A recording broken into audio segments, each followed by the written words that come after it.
मूल्य आयोजित आलोचना चक्र उपस्थित गुणीजन को मोर विनम्र प्रणिपात एवं मु आयुष्मान आर्य अंशुमान मत यह आलोचना चक्र किसी कहवाक सुजोग मिलू निजक धन्य मन करिया साहित्य को आठगढ़ अवदान यह शीर्षक आलोचना करने पूर्व आज दिन में जार जन्म जयंती भारत मातार सुयोग्य संतान बरपुत्र जी कि द्वितीय सुभाष चंद्र पृथ्वी पृष्ठ जन्म होगा संभव नुहे से सुभाष बोस आठगढ़ इतिहास सागर संपर्क कौन यह अवश्य विषय बहिर्भूत हो उपस्थित गुणीजन अनुमति कामना करुँच अनुमति देते तेज मुझे विषय किंचित आलोकपात कर मोर विषय भर को जी आपण मान अनुमति कामना करते जापान सहायता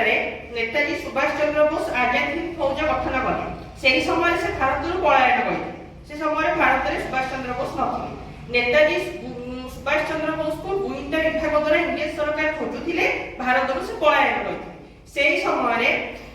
जापान सहायता से आजाद हिंद फौज गठन करते से आजाद हिंद फौजर एक युद्ध उड़ा जहाज वर्तमान आठगढ़ जो इंडोर स्टाडियम अच्छी से एठारे उल्लेखयोग्य जे भारत सरकार एकमात्र स्वीकृति प्राप्त उड़ा जहाज पड़िया एरोड्रम फील्ड वर्तमान जो इंडोर स्टाडियम और पुरातन स्टाडियम से सब अच्छी से भारत सरकार स्वाधीनता पूर्व एकमात्र स्वीकृति प्राप्त उड़ा जहाज पड़िया आठगढ़ राजा श्री करण राधानाथ बेबर्ता पट्टनायक व्यक्तिगत व्यवहृत उड़ा जहाज पड़िया से उड़ा जहाज पड़िया शत्रुपक्ष से समय ब्रिटिश मानकर शत्रुपक्ष होउछि जापान जापान एक युद्ध उड़ा जहाज जहाँकि आजाद हिंद फौज थिला से सेठारे अवतरण करी किछि समय पई तेलगी निर्विघ्न बुड़ी जाइतिला से समय आठगढ़ जे राजा थिले राधानाथ बेबर्ता पट्टनायक एइथिले से प्रच्छन्न सहयोग करथिले नेताजी सुभाष चंद्र बोस ताकर सहयोग पाई नेताजी सुभाष चंद्र बोस द्वारा गठित आजाद हिंद फौजर युद्ध उड़ा जहाज आठगढ़ एरोड्रम फील्ड तेल नहीं निर्विघ्न उड़ी जाइतिला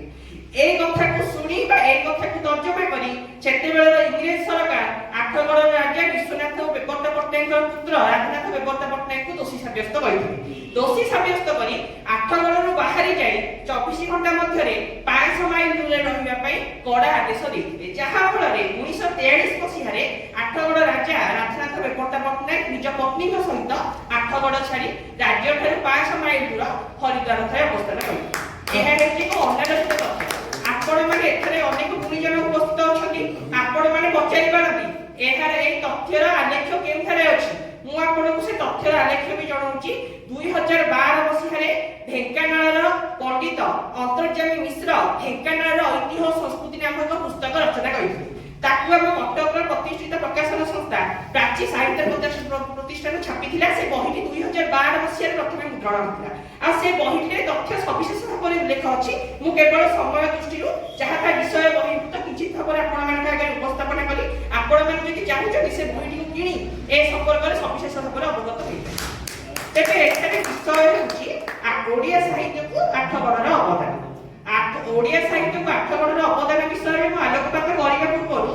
आठगढ़र जो साहित्य साधक माने अछंती बा आठगढ़ साहित्यिक पृष्ठभूमि को में दुईटी भाग विभक्त करबा गोटिए हेउची प्राचीन युग गोटिए हेउची आधुनिक प्राचीन युग से समय राजतंत्र शासन थिला 1178 मसीह आठगढ़ प्रतिष्ठा हे सैथिला राजतंत्र पीढ़ी पर पीढ़ी शासन करथिले जे 29तम राजपुरुष थिले श्री करण विश्वनाथ बेबर्ता पट्टनायक ताको समय रे साहित्य विशेष भाव आठगढ़ साहित्यिक पृष्ठभूमि विशेष भाव महिमा मंडित होता एठारे उल्लेखयोग्य जे राजा विश्वनाथ बेबर्ता पट्टनायक संस्कृत साहित्य जड़े धुरीण व्यक्ति थिले एवं से मध्य साहित्य साधना करथिले ताकर सर्वप्रथम पुस्तक हेउची राधा गोविंद सरहास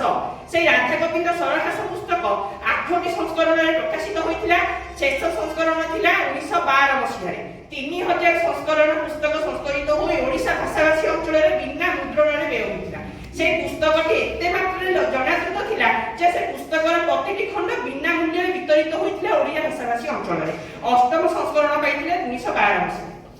सीए एवं ताको पत्नी उभय मिसी से पुस्तकटी को रचना करथिले कविचंद्र भुवनेश्वर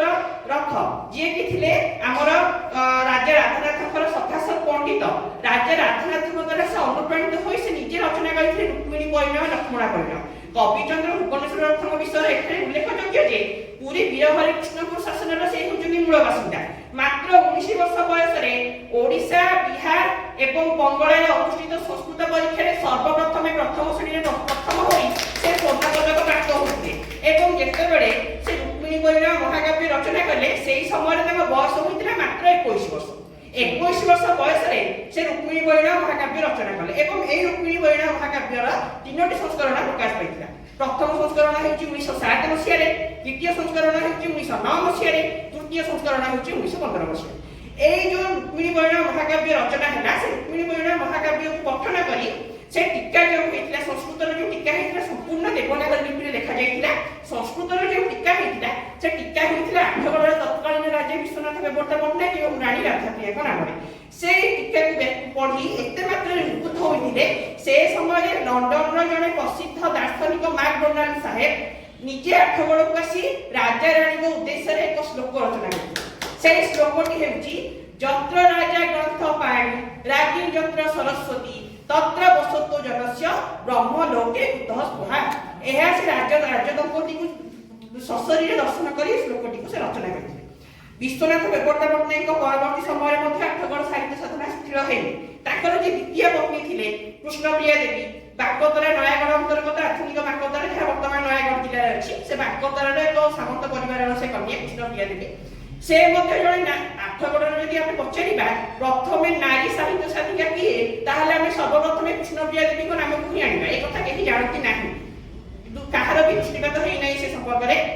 कारण से दुईटी पुस्तक रचना करछन गोटिए पुस्तक होछि कथा कुसुम जे कथा कुसुम पुस्तकटी हम रचना होइतिला 1936 मसिया द्वितीय पुस्तक होछि पुत्र प्रकाश चिंता कोन जेतेबेले 1943 मसिया राजा राधानाथ ब्रिटिश गवर्नमेंट रे आक्रोशर शिकार होई आठगढ़ बाहरी गले सेही समय रे आठगढ़ राज्यबाटी केवल एकमात्र सदस्य रही गले तत्कालीन राज्यमाता कृष्णप्रिया देवी पुत्र विरह जनित शोकर से एते मात्रा निर्माण होई पड़िले से रचना कले पुत्र प्रकाश चिंता से पुत्र प्रकाश चिंता काव्यटी 1944 मसिया रे पुरीर पमला प्रेस रे अभिराम महांती द्वारा मुद्रित होइतिला से पुस्तक ओडिया साहित्य रे विरल से पुस्तक एपरि पुस्तक जे पाठ करिवो से स्वतःप्रभुता भाବରେ जानि पारिबो एपरि पुस्तक ओडिया साहित्य रे विरल द्वितीय पुस्तकटी होछि कथा कुसुम कोन जदि हम एठारे मध्ये विचार कने आठगढ़ सर्वप्रथम शिशु साहित्यिका किए तेबे कृष्णप्रिया देवी को ही हम अभिहित करिवे सर्वप्रथम शिशु साहित्यिका कारण से जो पुस्तक रचना करछन कथा कुसुम से कथा कुसुम रे सर्वमोट 12 टी गल्प सन्निवेशित से गल्प माध्यम से शिशु एवं किशोर मानक पई नीति शिक्षामूलक गल्प से रचित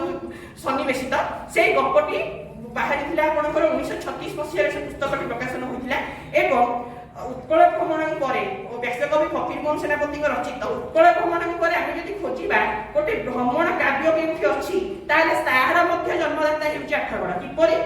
आठगढ़ राधानाथपुर शासनर पंडित कुंजवन त्रिपाठी जे कि जमेश्वर त्रिपाठीଙ୍କର पूज्य पितृदेव कुंजवन त्रिपाठी राजमाता कृष्णप्रिया देवी संगे तीर्थाटन रे जाइथिले राजमाता से समय भारतर प्रधानत विभिन्न तीर्थस्थान परिभ्रमण कर दान करथिले एवं विभिन्न जनहितकर कार्य करथिले ताहाकु काव्य माध्यम रे पुस्तक सन्निवेशित होइतिला से पुस्तक नाम हेउची श्रीमती राजमातांकर कीर्ति कुसुम से पुस्तकटी श्रीमती राजमातांकर कीर्ति कुसुम से पुस्तकटी प्रकाश पाइतिला आपनकर 1938 मसिया रे 1938 मसिया रे ओडिशा कोहिनूर प्रेस रे से पुस्तकटी मुद्रण होइतिला तेणु आठगढ़ काव्यिक पृष्ठभूमि बेस समृद्ध थिला एठारे मध्ये अनेक कथा उल्लेख करबाकू चाहूची राजा राधानाथ देवव्रत पट्टनायक अनेक साहित्यिक मानक आदर करथिले आठगढ़ जो राधानाथपुर शासन होइछि से राधानाथपुर शासन प्रतिष्ठा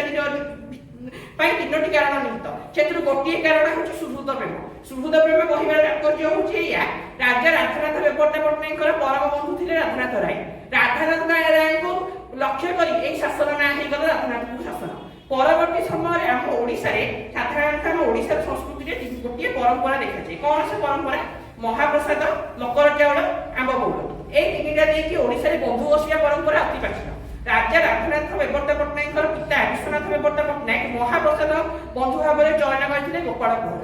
गोपाल महाराज किए जे हमर विश्व प्रसिद्ध भाषाकोश रचना करथिले पूर्णचंद्र भाषाकोश आपण माने जदि पूर्णचंद्र भाषाकोश पढिबे बा पूर्णचंद्र भाषाकोश 7टी खंड विभक्त तार प्रथम खंड आपण मुखबंध लिखिबे सेठरे स्पष्ट भाव में उल्लेख अछि मोर स्वर्गत बंधु महाप्रसाद बंधु विश्वनाथ देवव्रत पट्टनायक साहाय्य उल्लेखनीय एवं ताको पुत्र ये कि से समय आठगड़र राजा थे राजनाथ बेगर्ता पट्टनायक ताकर फोटो मध्ये आपण देखिबा पाइबे पूर्णचंद्र ओडिया भाषा कोश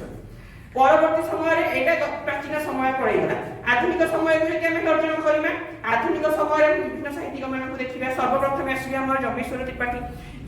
देखानी उल्लेख करूछु जम्बेश्वर त्रिपाठी आठगड़र इतिहास बाबद रे सर्वप्रथम गोटे प्रबंध लिखिले आठगड़र प्रमुख देवादेवी से प्रबंधटी से तथ्य संग्रह करथिले स्वर्गत चंद्रशेखर रथଙ୍କ ଠାରୁ तथ्य संग्रह करी उत्कल पाठक पुस्तक प्रकाश पाइथिबा ओडिशार देवादेवी पुस्तक प्रथम भागरे से प्रथम मुद्रण होइथिला 1970 मसिया 1970 मसिया से प्रथम ओडिशार देवादेवी पुस्तक रे आठगड़र प्रमुख केतक देवादेवी संपर्क रे से एक छोट प्रबंध रचना परवर्ती समय शिशु साहित्यिक भाव में बकुल बंडार सखा आम महात्मा गांधी एपरी अनेक पुस्तक से रचना करछथि अद्वितीय तांकर कोनोसी तुलना नहीं परवर्ती समय हम आसबे चंद्रशेखर रथ को जने गुरु भाव में जने छात्र वर्षर शिक्षक भाव में समग्र आठगड़ जानिछि खाली आठगड़ बोली नुहे आठगड़ बाहर मध्ये अनेक ताकर गुणमुक्त पाठक थिले सेति मध्यरु गौरी कुमार रथा हेचनि अन्यतम से लिखिथिले श्रीकृष्ण चिंतामणि एवं भगवत प्राप्ति और लीला कथा परवर्ती समय में आलोचनार बहिधी मध्यकु आनिबा मनोरमा महापात्र विषय कहबाक मध्य मु असमर्थ कारण तांकर जो पांडित्य से पांडित्य को वर्णना करिबारे मो शब्द मध्य नियंत उभय अनुवाद शिशु साहित्य क्षुद्र गल्प आदि 40 रु ऊर्ध्व पुस्तकर से होचनि रचयिता एवं से सर्वप्रथम ओडिया साहित्य एकाडेमी से होचनि सर्वप्रथम सभापति ता पूर्व कोनोसी महिला सभापति ओडिया साहित्य एकाडेमी पद अलंकृत करि नथिले तांकर ए प्रकार पांडित्य को उद्बोध करी 2019 मसिया रमादेवी महिला विश्वविद्यालय तांको सम्मान सूचक डॉक्टरेट डिग्री मध्ये प्रदान करछि एवं मु एठारे व्यक्तिगत भाव एक कथा उपस्थापन करबा चाहूछि जे समय मु राष्ट्रशिवपुर सरकारी उच्च प्राथमिक विद्यालय छात्र थी अष्टम श्रेणी अध्ययन करुଥିଲି से समय मनोरमा महापात्र मुख्य अतिथि भाव सेठारे जोग देइथिले मनोरमा महापात्र हाथ पुरस्कार ग्रहण करने सौभाग्य मत मिलता एवं तांकर जो वक्तव्य तांकर जो शब्द संयोजन ता देखि सर्वप्रथम भाभी महाशय होउछन्ती भाषा साहित्यर अध्यापिका किंतु परवर्ती समय शैलबाला महिला महाविद्यालय हीराक जयंती उपलक्षे प्रकाशित पत्रिका रे जानिबा पाइली मनोरमा महापात्र होउछन्ती आमर अर्थनीतिर छात्री एवं अर्थनीतिर रेभेन्सा विश्वविद्यालय अर्थनीतिर पूर्वतन अध्यापिका सेतेबेले तो रेभेन्सा विश्वविद्यालय नथिला रेभेन्सा महाविद्यालय पूर्वतन अर्थनीति वरिष्ठ अर्थनीतिर अध्यापिका 10 वर्ष ऊर्ध्व काल कृतित्वर सहित समाज परि एक प्रतिष्ठित संवादपत्र से मुद्रण दायित्व बहन करते तेणु यही जड़े सारस्वत छात्रिका को पाई आठगड़ माटी निश्चित गर्वित एवं सर्वशेष मुझे कहवाक चाहूँगी आठगड़ जदि आप जो टपिक रखिंट विषय रखिंट ओडिया साहित्य को आठगड़ अवदान मुझे गोटे मात्र शब्द कहि ओडिया साहित्य को आठगड़ अवदान अतुलनीय तार कौन शब्द ना वर्णना करने शब्द जिते जिते विस्तृत भाव में पुखानुपुख भाव में आलोचना हो ताहा नियम एति कही मोर वक्तव्य शेष करुछि।